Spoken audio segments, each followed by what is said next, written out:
LGBTQ community. Barbara Poma, owner of Pulse, founded the One Pulse Foundation to honor Pulse victims and survivors. If you're an ally of this community, speak out. There are more of us together than apart. It is the power of love in its rawest form. Join the fight for LGBTQ acceptance. Learn how at lovehasnolabels.com. Brought to you by Love Has No Labels and the Ad Council. You're listening to 95.7 The Game, KGMZ FM at HD1 San Francisco. An Odyssey station. Good morning, area. It's time to wake up. It's 5, and we're live. Oh, is this thing on? I don't care. I want him to hear. This is the Pregame Show, your early morning shot of sports on 95.7 The Game. Come on!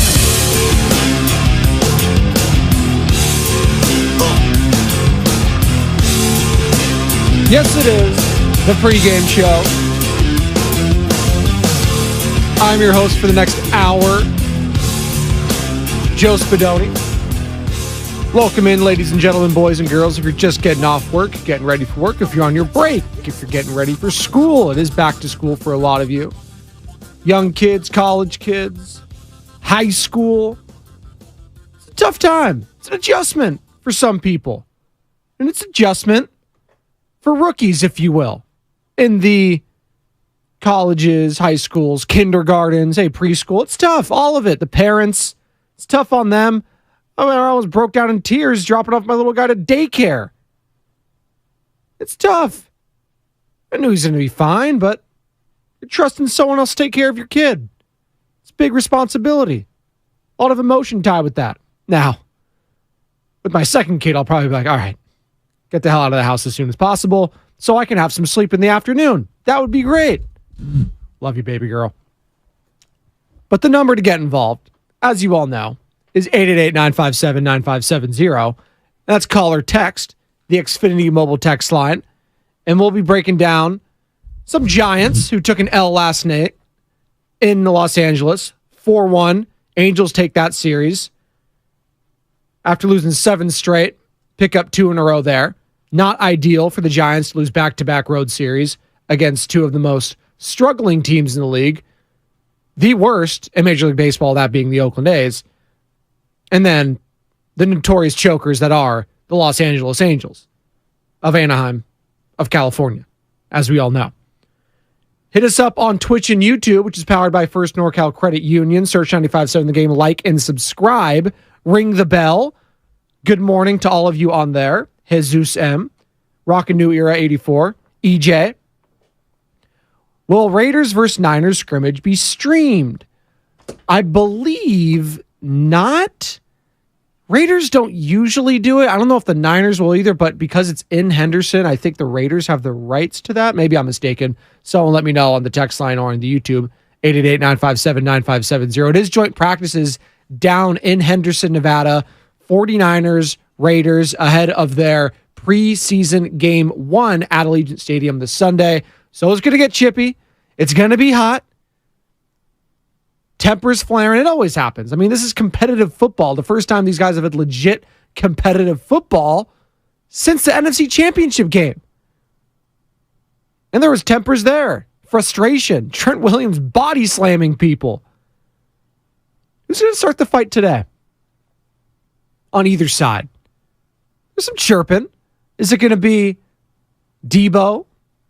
Is it going to be Marcus Peters? Yeah, he's a Raider. Oakland's own. Shout out Oakland, California. Is it going to be Max Crosby? We saw what he did in the quarterback doc on Netflix, trying to get in the head of Patrick Mahomes, who ended up just destroying them in that second half. Trent Williams versus Max. Can't wait for that matchup. Is it going to be Jimmy Garoppolo and Kyle Shanahan? It's going to be very interesting to see that little interaction. And I don't know if any of you saw the article, or read the article, I should say, as it pertains to Jimmy Garoppolo and Kyle Shanahan. Michael Silver of the San Francisco Chronicle, who covers the team, formerly of NFL Network, Sports Illustrated, amongst others. Very credible, very reliable. Michael Silver does a hell of a job. had a one-on-one with Jimmy Garoppolo and had some very, very interesting thoughts as it pertains to Kyle Shanahan, his time now with the Raiders, his time with the Niners. So we'll dive into that as the show goes on. As always, you can download the Odyssey app and favorite 95.7 The Game and thousands of other stations, sports, music, pop culture, all that sort of stuff. Live 105 is one of them. Rocking out just this past week. Little Green Day action, little Killers. Let's go. If you're a Swiftie, we got 97.3 Alice in the building. It's funny, I keep seeing all the advertisements for these stations and bringing it up because we're moving buildings and those stations are part of our cluster as well.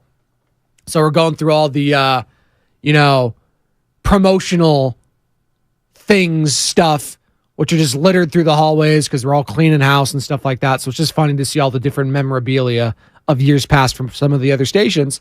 And a lot from Alice and Live 105. I'll just say that. Not much from here from 95.7 The Game. We're pretty much cleared out and ready to go for this move. Although, say this.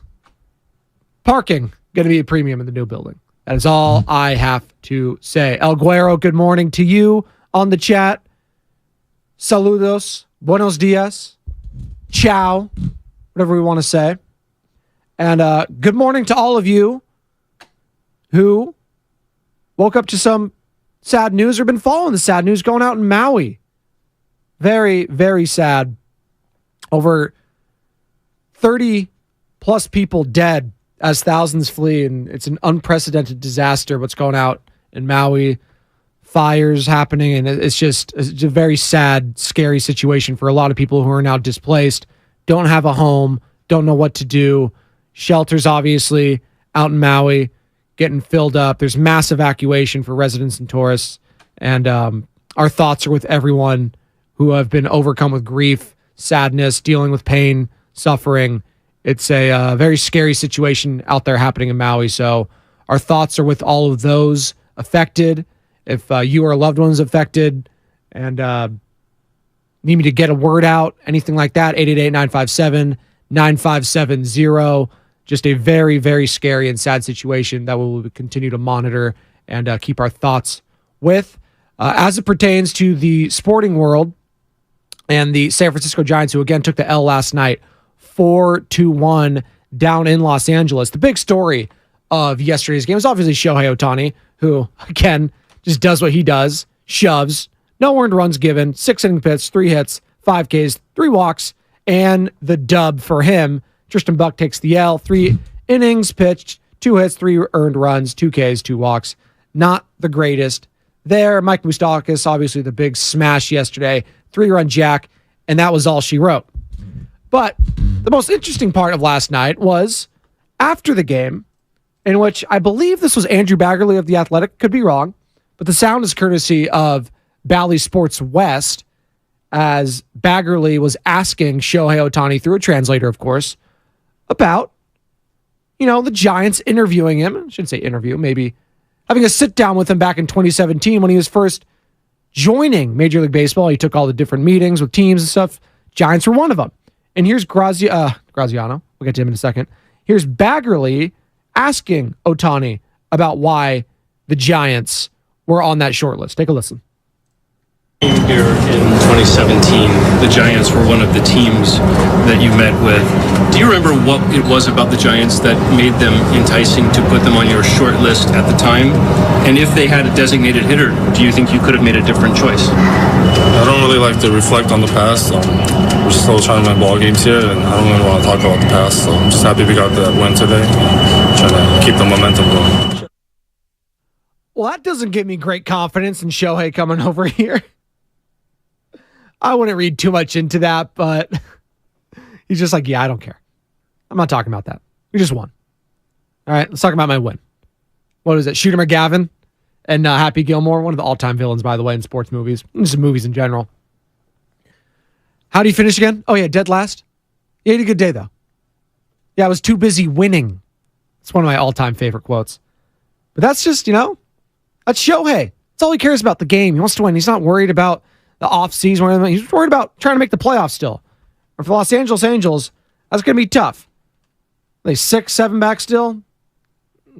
doesn't look good, especially when the team in their own division is the team surging for that final wild card spot, that being the Seattle Mariners, who are now only 2 games back of that wild card spot, that final one, which the Blue Jays currently hold. Good morning, Nicole Diaz. Appreciate you chiming in all the way from Miami.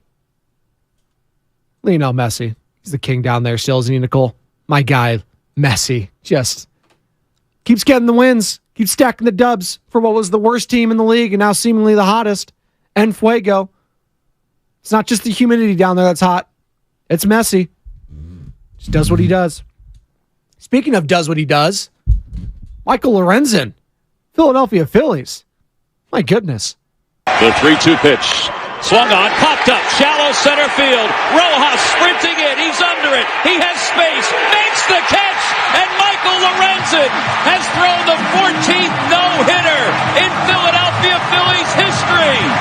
He is being mobbed by his teammates as the Phillies shut out the Nationals 7-0. Sound there courtesy of NBC Sports Philadelphia as the Phillies take out the Washington Nationals 7-0. They improved to 63 and 52. And listen, I'm not going to crush anything. I'm not going to crush anyone. Good for Michael Lorenzen. Still a hell of an achievement. But having said that, the no-hitter has completely lost its allure. Now, it's the 4th one this season. Unless they're getting a perfect game, wake me up for that. No hitters do nothing for me anymore. Maybe I'm just getting grumpy and older in my life. Now 30 years old, so way more grays showing up than usual. But the no hitters, does nothing for me. 123 pitches. You got to worry about that guy's arm. Philadelphia, what are we doing? Come on. It's all about the combined no-hitter. That's the thing of the future. But congratulations, Michael Lorenzen. It was a hell of an achievement. Am I the only one who thinks that way now? Does a no-hitter do anything for the outsider? I mean, we had a perfect game this year out in Oakland. Who was that? Domingo Germán. How can I forget? Well, it's easy to because this Oakland A's season has been forgettable. Back on June 28th. At a perfect game. 24th in Major League Baseball history. That's the 24th. Shout out Jack Bauer, 24. Kiefer Sutherland. God, I love that show. Just so much. The ticking clock every single time it got to me. And the ticking clock is how I feel right now for 49ers and Raiders joint practices. Like, I need to find it right now. I'm just going to type it in. 24 countdown. If you don't know what I'm doing, I have this White Orbit machine, which basically has our audio just in a huge library. And I can just type in something and see if it's been cut. And it was. It was probably cut by me a few years back. So much drama. That's how I feel right now about 49ers and Raiders joint practices. And who has the most to gain from these joint practices and who has the most to lose? Well, usually for stuff like this, it's the fringe players, the players you're not quite sure of, or it's the players trying to get legit starting opportunities, right? I think of a good competition right now is Cleve Furl and Drake Jackson. Drake Jackson came on pretty strong last year, but faded towards the end. He was getting inactives in crucial games down the stretch. That can't happen this year. Nick Bosa, when he comes back, he needs a number 2. And Hargrave will help with that. Absolutely. Defensive tackle coming over from the Eagles, signed to a big deal. He will help that interior push, that interior pressure, and it will help Nick Bosa's, Armstead's, all those guys tremendously. It will. But they need someone else on that opposite edge to get that pressure, to force that QB into the lap of Nick Bosa, Hargrave, Armstead. And is it going to be Drake Jackson? Will he take the reins? I'm sure Shanahan Lynch would love that to happen. Steve Wilkes, new defensive coordinator. But we've seen some reclamation projects go well in the past for the San Francisco 49ers. Kerry Hyder Jr. Arden Key. Could Cleve Ferrell. And I still don't know if it's Farrell or Furl. And I'm a Raider fan. I think it's Furl. It's not Pharrell. It's not Pharrell on the bench. And it's not Pharrell, I'm happy. I think it's Cleve Ferrell. But is he going to be that next guy to take the step? To have a breakout year and get paid? Like the Keys. Like the Hiders. We shall see. So that's what I'm keeping my eye on. Raiders have a decent O-line. But there should be some action there. What's the skill group or skill sets that you're looking for in today's and tomorrow's joint practices? Is it, that Niners offense with Brock Purdy taking on the Raiders secondary, the Marcus Peters of the world, Nate Hobbs, Trayvon Merrigs, amongst others? Jacorian Bennett, their rookie, out of Maryland. Max Crosby. Is it the D-line going up against the Niners O-line? That's shaky. A lot of people feel. Max Crosby taking on the McKivitses of the world. Trent Williams. Chandler Jones, he's still there. Got a lot of sacks under his belt. Awful lot of sacks. Or, are you looking at that Niners secondary? That, again, not the sexiest names. That Charvarius Ward is your number one. You got Hufanga, All-Pro last season.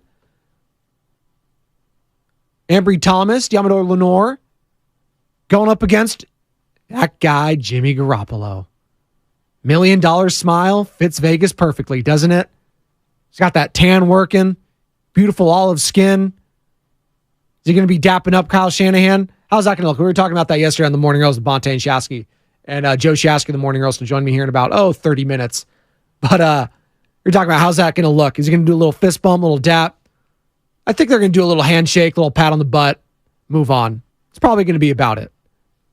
And especially after some of the comments made from Jimmy Garoppolo as it pertained to Kyle Shanahan and his tenure there. Again, Mike Silver with a great piece in the San Francisco Chronicle, getting a one-on-one with Jimmy Garoppolo and his time here in San Francisco. So we'll get some of the comments there. But what's that matchup you're looking for, 49ers fans, in joint practices as it pertains to the Niners and Raiders? 888-957-9570. Give us a call or text the Xfinity mobile text line. Good morning to all of you on Twitch, on YouTube. Wow. I hope I don't pronounce this name wrong on the YouTube chat. I pride myself in trying to have the right pronunciations of things. Sione, Hausia. Apologies. Terrible take on the no-hitters. And no-hitters don't do anything for me anymore. It's just, maybe I'm the only one. I don't care.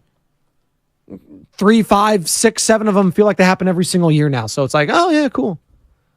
Perfect games are where it's at. One of those this year, first time in over a decade. Not since our guy King Felix up in Seattle. The Philip Humbers of the world, the Dallas Braden. See, that's when you get etched. I'm not going to remember a few years from now Michael Lorenzen threw a no-hitter. It's good for him. Not here to rag on it. It was very impressive. Just saying. It's kind of lost its allure, at least for me. Jesus M., he's looking forward to the linebackers of the San Francisco 49ers, the Fred Warner Jr.'s, the Dre Greenlaws of the world, taking on Michael Mayer. Yeah, second-round pick from the Las Vegas Raiders, tight end out of Notre Dame. Many felt like he should have been a first-round pick. Was what some, the Mel Kipers, the Todd McShays of the world, the Daniel Jeremiahs, thought was the steal of the draft. Mayer going. The top two, obviously, Raiders moving on from Darren Waller. He is now in New York. Got a third-round pick for that. So that will be interesting. I'm not sure if Mayer will be practicing. He's missed the last 2 games. Apparently he tweaked something, so be a little disappointed if he's not able to go these next 2 practices, but we shall see. Is it Trey Lance and Sam Darnold and how they look against this, secondary of the Raiders, these defensive line, the Chandler Joneses, the Max Crosbys of the world? Here's Dan Graziano talking yesterday with the Morning Roast, and Dan Graziano doing a hell of a job, covers the NFL for ESPN. He's on Get Up, he's on First Take, he's on everything. Dan Graziano talking yesterday about, the 49ers being disappointed that Trey Lance never seized this starting job. Take a listen.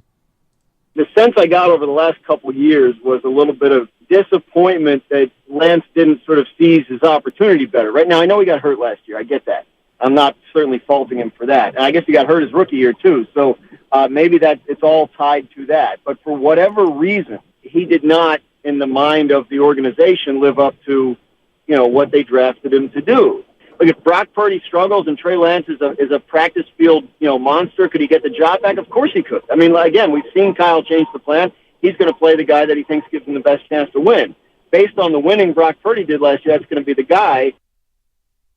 And more from Graziano discussing the ability, and if there still is some, in Trey Lance and potential for him with the 49ers. But I think, there's ability in Trey Lance. They saw raw athletic ability. They saw, the kind of mindset. They liked everything about the guy when they drafted him. He hasn't played many football games in his life, right? So I think maybe they underrated the significance of that in terms of his ability to jump into the NFL at some point in his first couple of years and have success. So could that still happen? Sure. There's a timeline on him. There's a 5th-year option decision looming next spring. It's going to be a difficult one to make based on the data they have in the bank. But I don't know that they've given up all hope on him being a good player. I think there's still some beliefs that he can be. I just think he's a little bit further behind in his development than people gave it credit for when he was coming out. So Brock Purdy, obviously QB1, and that was Dan Graziano again, who joined the Morning Roast yesterday. Find that entire interview on Twitch, on YouTube. Search 95.7 The Game, like, subscribe, which is all powered by First NorCal Credit Union, as you know, and be sure to download that Odyssey app as well to find every single interview, segment, all that sort of stuff. We're doing numbers here. Not only the pregame show, Morning Roast, Steiny Goo, Willard Dibbs as well. We're deep here at 95.7 The Game. We don't need any of those pinch hit Austin Slater types. I say that as an Austin Slater type who pinch hit last week for Joe Shasky, but I digress. Here's Matty Barros, who, again, another interview we had this past week on the Morning Roast, does a hell of a job covering the team for The Athletic, discussing the battle for QB2, because Purdy's the guy. We all get that. The conversation now shifts to who's going to be QB2 for when and if Purdy ever goes down this season that will take the reins. Well, it's been a battle between Trey Lance and Sam Darnold. Who's going to kind of separate themselves, if you will? Take a listen. It's close between, you asked me who's winning that number 2 quarterback competition. I'll give you a different name from practice to practice because, one day one guy will look good and the other guy will struggle. And I think in recent ones, early in camp, I thought Sam Darnold got out of the gate really well, looked better than all 4 of the quarterbacks. But he's come back down to earth a little bit. And I think with every practice, Trey Lance, while not perfect, looks a little bit more steady, which is what you were expecting or you were hoping if you were the 49ers you were getting from Trey Lance. So the longer camp has gone on, I think the more Trey Lance has started to stand out. Good news for Trey Lance. Not great news for Sam Darnold in the battle again for QB2. Who's going to separate themselves in these joint practices? 888-957-9570. The 49ers heading down to Henderson, Nevada for joint practices today, tomorrow, before taking on the Raiders in their first preseason game this Sunday. What are the matchups you are looking forward to in these practices? What ones do you want to see, right? We keep talking about and hearing, it's like, oh, is this going to be scrimmage? Is this going to be stream or anything like that? I don't think it is. But if you could watch one of these matchups, which one would it be between the Raiders and the Niners? Hell, this isn't even a matchup at all. Is it just the interaction between Kyle Shanahan and Jimmy Garoppolo? Would love to be a fly on the wall out there in Henderson, Nevada. And I wonder if it's going to be outside. I'm sure it will be. They do have an indoor training center, but both teams, all the players, it'll probably all spread out outside. God bless those people, watching the games and sitting out there in 100-plus degree heat. Good Lord. Whew. Could not handle that. Me here on the pregame show. The pregamers know me. It gets over 75 degrees, and it's already unbearable. I can't hang with the Nicole Diaz's of the world who are out in Miami with all the humidity. Freely admit, my perfect weather is 58 degrees, foggy, and I can wear a sweatshirt, shorts, and flip-flops. That's perfect for me. What say you? 888-957-9570. Mick Mallow wants a sack on Jimmy Garoppolo. Who's going to get that first sack? Is it going to be Fred Warner, who is going to get more opportunities under Steve Wilkes, they're saying. A lot more opportunities for some exotic blitzes.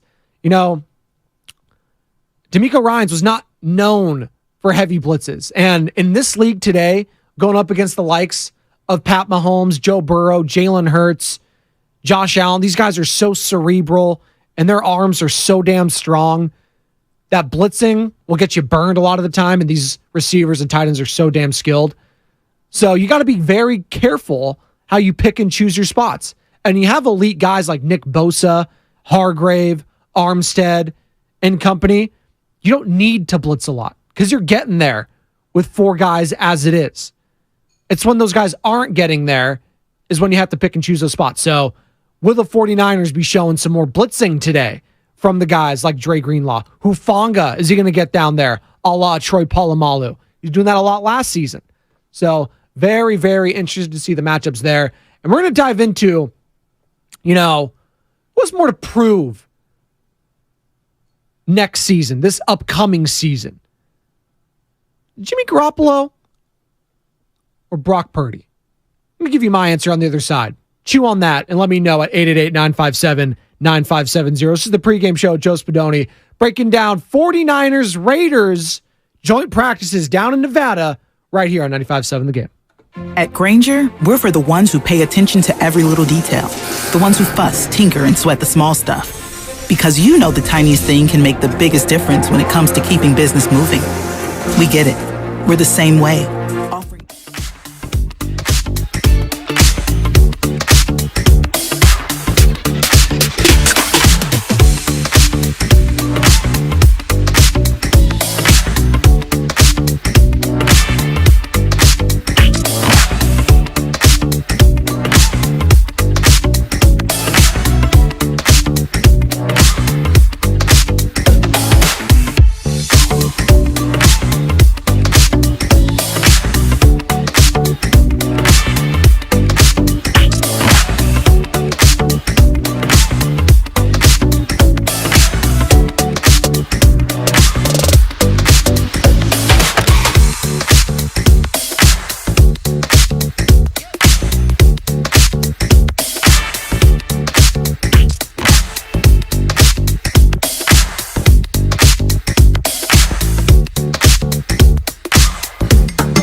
Feel it.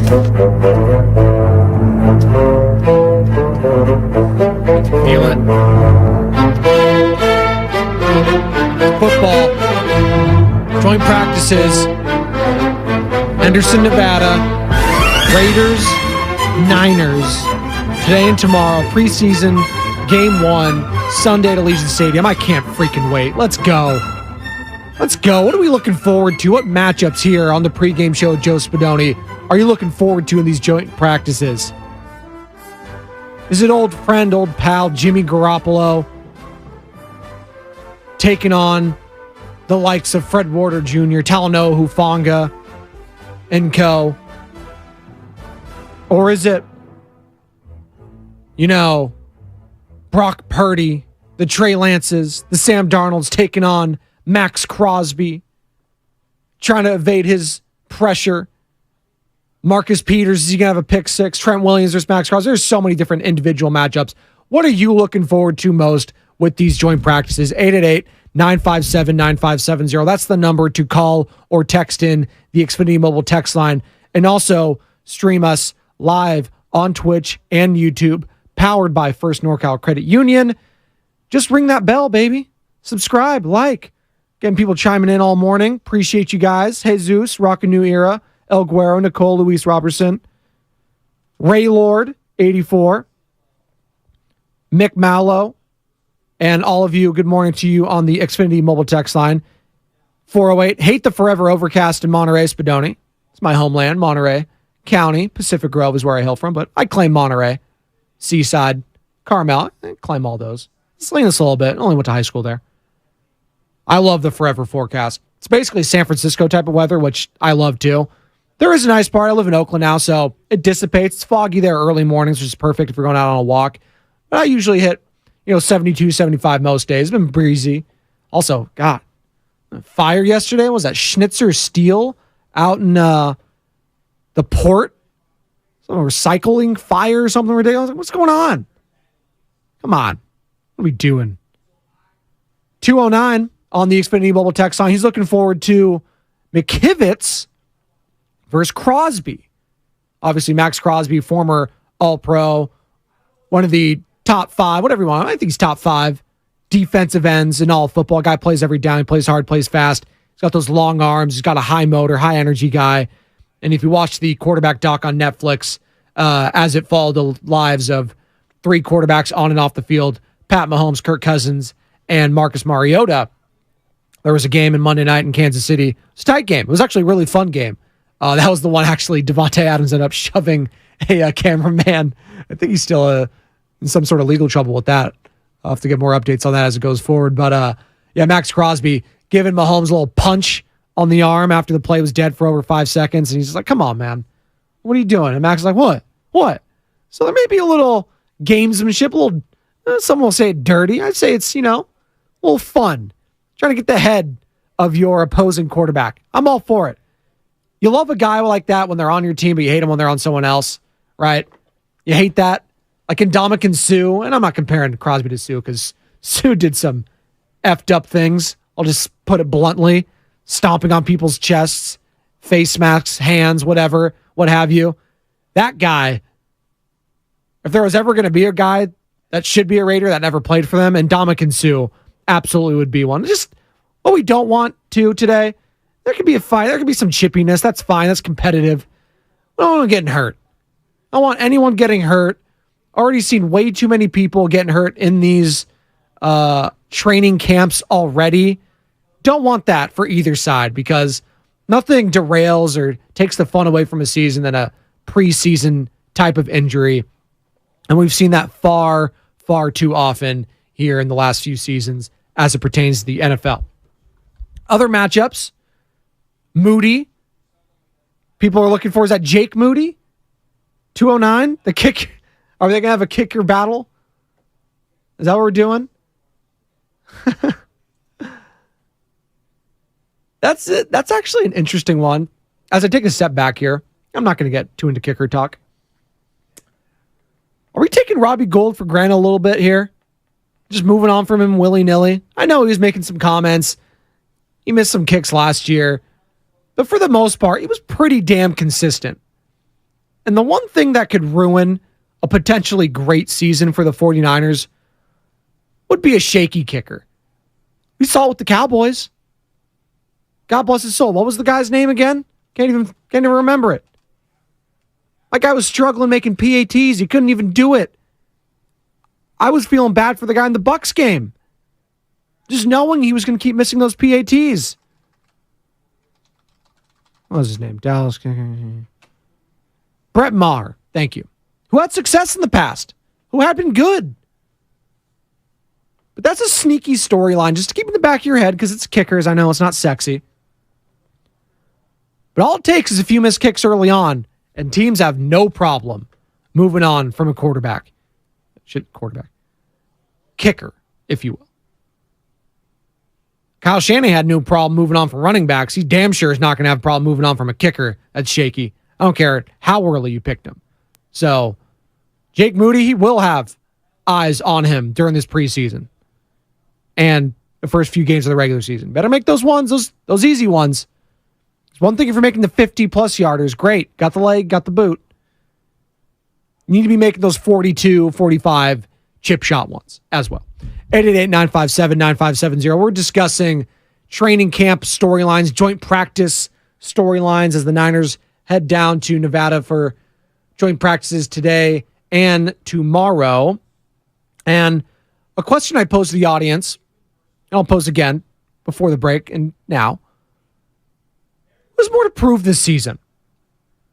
Jimmy Garoppolo for the Raiders, or is it Brock Purdy with the San Francisco 49ers? And before you say, Jimmy's already been to a Super Bowl. He's proven that he can get there.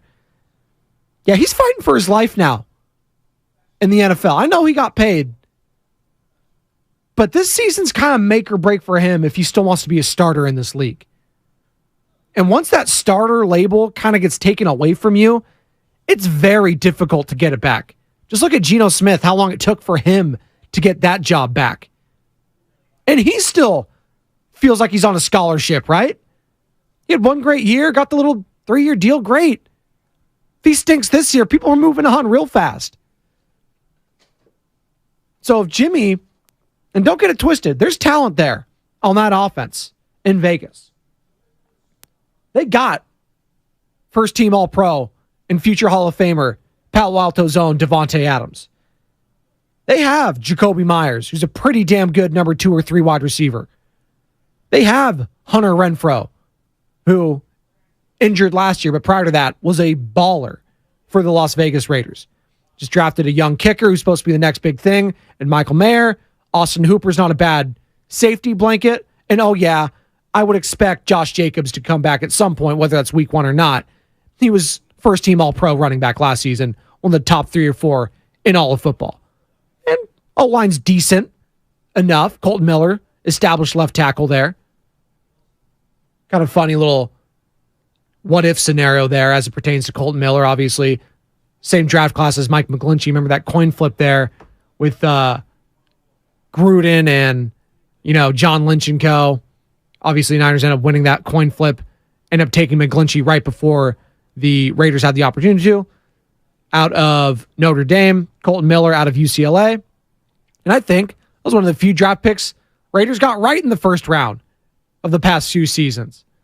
One of the very, very few, along with, again, Josh Jacobs, who, as we all know, has been sitting out, holding out, and we shall wait and see if he plays at all in this preseason. I wouldn't bet on it, but that's where we're at with the running back market. It's not great. So more to prove.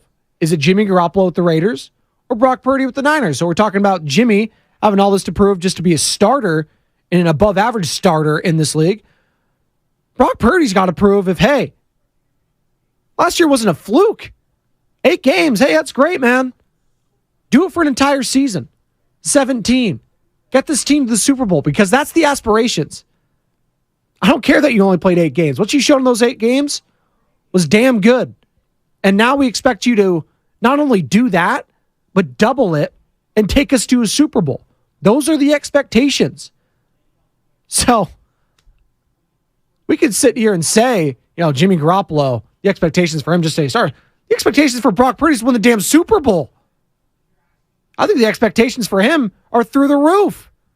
So it's very, very interesting to see where some of you would have these guys and expectations and who has more to prove this season. I want to know at 888-957-9570. I'm going to ask Joe Shasky on the other side as he joins me for the crossover. So that's my question to the audience on Twitch and YouTube, Odyssey app, Xfinity Mobile text line. More to prove next season, Jimmy Garoppolo or Brock Purdy? That's coming up next right here on the pregame show. Joe Spadoni, crossover next on 95.7 The Game. Hi, welcome to IKEA. Talk.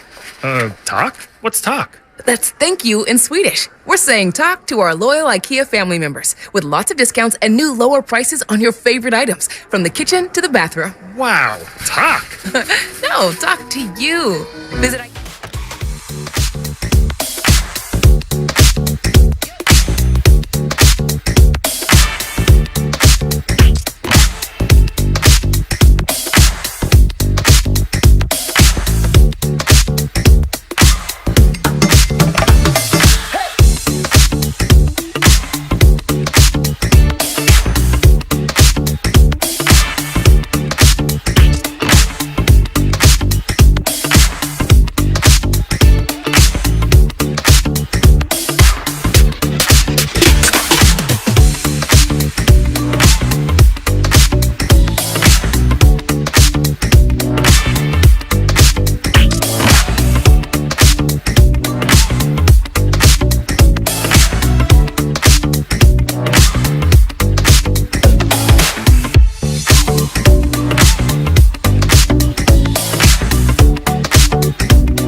back.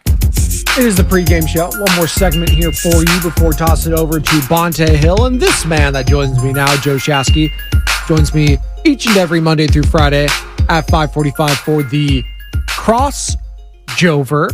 We've been talking joint practices, Raiders, Niners heading down to Henderson, Nevada for joint practices today and tomorrow before taking the Raiders on at Allegiant Stadium this Sunday, their first preseason game. And the question I've been asking the audience, Joe, and I'll ask you is, what's more to prove this year between the two quarterbacks, Brock Purdy or Jimmy Garoppolo? Now, we can go two ways here.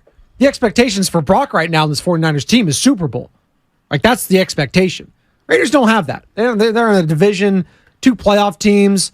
You got future Hall of Famer potentially Russell Wilson, Sean Payton there in Denver. We'll wait to see what goes on there. But you got Pat Mahomes, Andy Reid. You know, the next big thing is Justin Herbert. They're not expected in a stacked AFC to compete with some of these other teams. But Jimmy Garoppolo is kind of fighting for his starter life this season, I believe.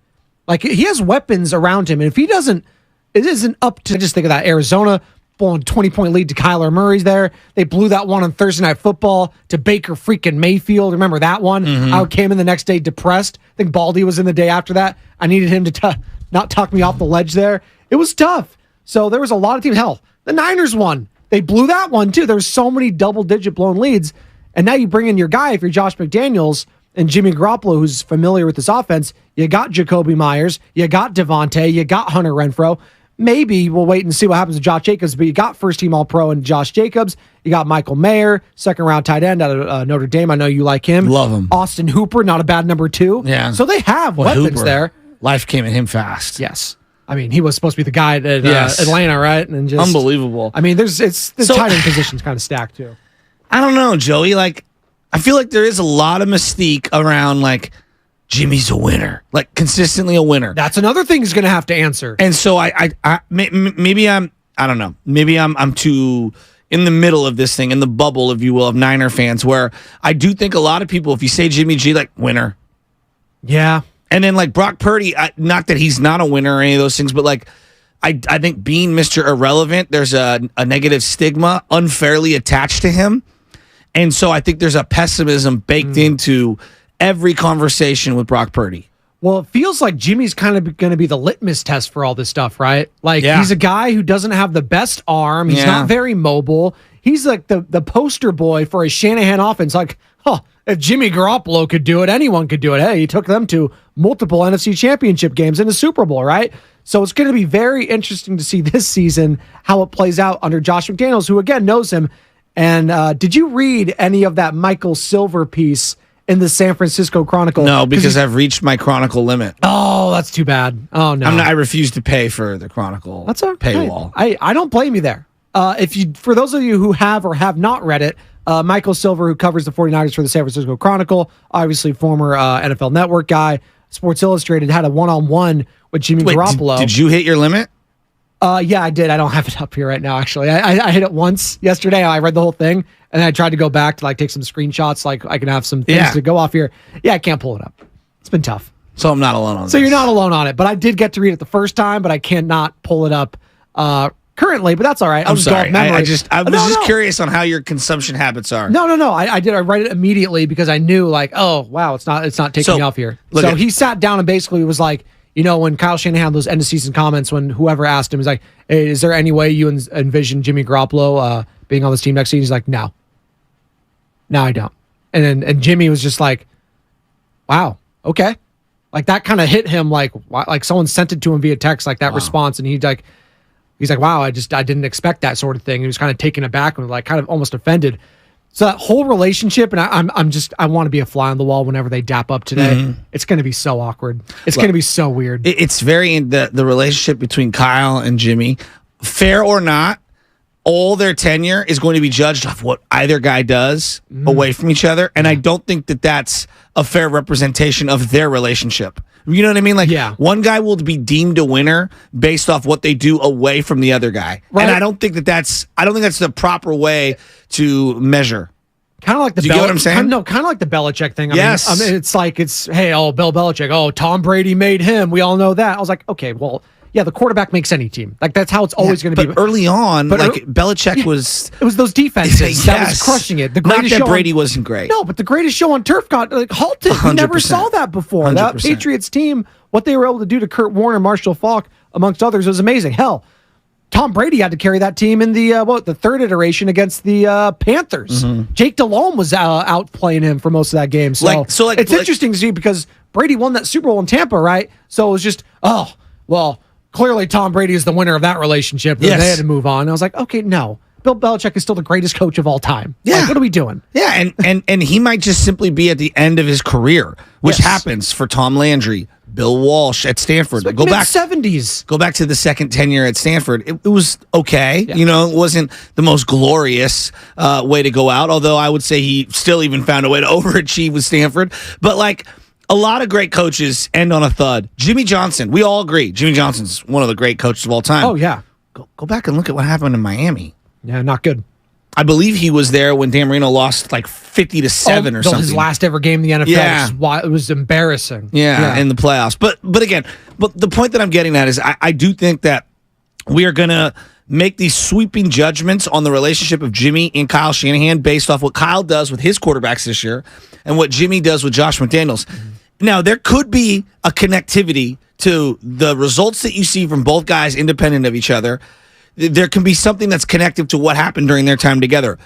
Or they could be independent of each other, and Jimmy could thrive with Josh McDaniels, and that still mean that he was kind of mediocre in this system, you know what I mean? And Kyle did prop him up to a degree, and Josh is doing the same thing. Yeah. We don't know. I really don't know what the appropriate angle. I think we don't give Jimmy enough love. I'm at the top of the list. I never gave Jimmy enough love. Did he become stagnant? Did he get better? I think those are all things that I would say no. He did not. He was stagnant. No, he did not get better. But I also think Kyle Shanahan did him no service. I don't think he allowed him to play into his strengths. So I think both guys have their own faults in their relationship downfall. Well, it's interesting because the question he has to answer to me, and I'm sure a lot of Raider fans, is not the play on the field. Can he even be on the field? Can this guy stay healthy all year? That's going to be the question mark. Is that the biggest Jimmy question mark? I think it is. If you more so than decision making and turnovers. Well, yeah, because you got to be on the field to have any of that stuff happen. Yeah. And last year when he had the weapons around him, he was playing pretty damn well. So much so that Bonte was apologizing to the guy. We all were. Well, but that's the thing. He was playing well when healthy, and he had the compliments around him.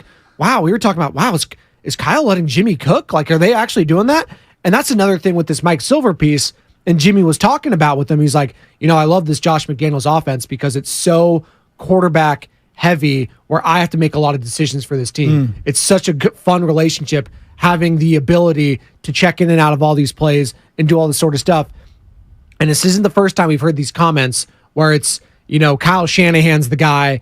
This is his play. This is his scheme. Just follow the playbook, Jimmy. Everything's going to be fine. I don't want you to deviate from this, which is fine because I think, as we've seen from Kyle Shanahan in the past, he's earned that right with how good his play calling is.